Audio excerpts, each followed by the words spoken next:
Okay, some homework for sheet 22. First of all, the painting is worth £3,500 and it's increasing by 6.4% a year. So 100 add 6.4 gives us 106.4%. Turn that into a decimal and then do the decimal to the power 5, because it's increasing for 5 years, times by the starting amount.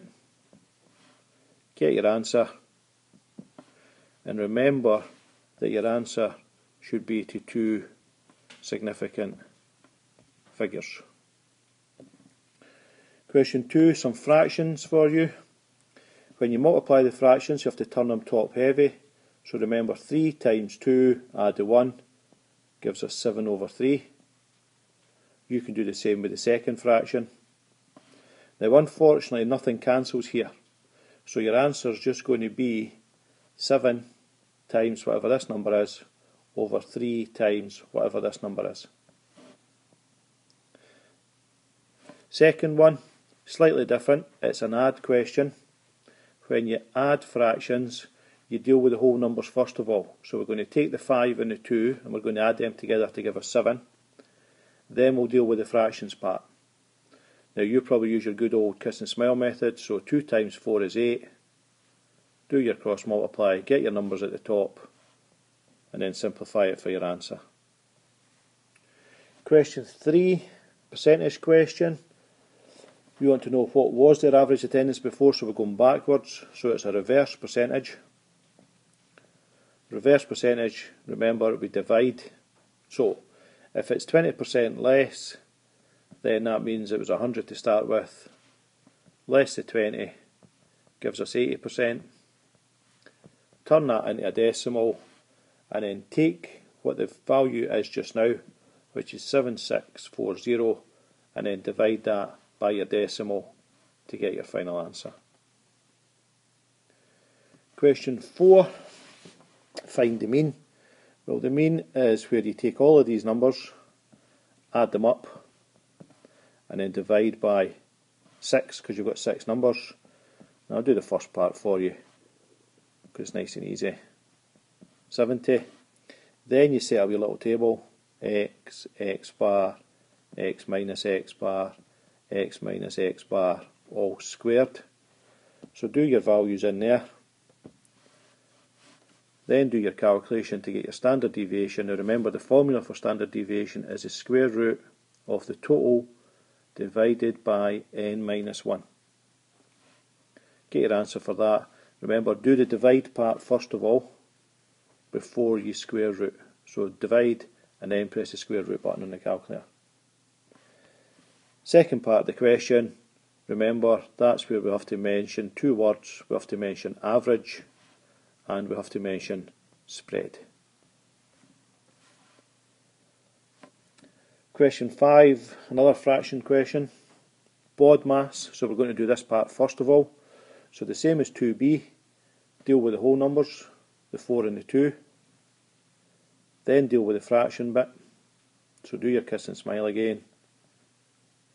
Then we'll deal with the front part. 3/4 off in mathematics means times. Nothing we can do with the 3/4 really. This we can turn top heavy again. Do a bit of cancelling this time. Get your final answer. Question 6. Remember, from class we have this diagram already. We indicated what these 2 points were that we're going to pick in class to work out the gradient. From your diagram we can work out what the C value is. We know that this value here is the temperature and that this axis here is for the height. So we know that your answer is going to be T equals mH plus C. The M comes from here, the C comes from here.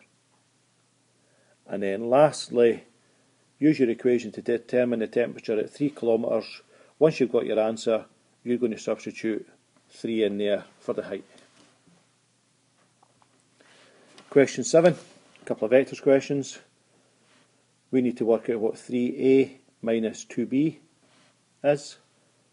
So we just take each of the A points and times them by 3 to give us 3 new numbers, and then we take away 2 B's, so we take each of the B points, multiply that by 2 to give us 3 new numbers, and then we do a takeaway sum to give us another 3 new numbers.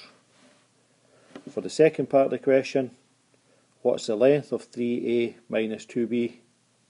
Well, we just take each of those numbers that we had and we square them and add them up. So each of your answers from here, whatever they are, those 3 answers, put them in here and do the square root. Lastly, number 8, we have a diagram something similar to this. The first turn is 65 degrees, the second turn is 118 degrees. Now remember, the 118 degrees is for the whole turn. The 65 is just for that wee bit. Now what we're interested in is what's this angle in the triangle. So if we know it's 118 right round there, and if we know that this is 65, then we know that part in there is going to be 53 degrees. So I can now simplify my diagram to 15 on that side, 22 on that side, 53 for the angle, and I'm trying to find x. And remember, whenever we've got this situation where you're standing there and you're curling the angle, it's a cosine rule question. So a squared is going to be b squared plus c squared minus 2bc cos a. Just put your values in and work it from there.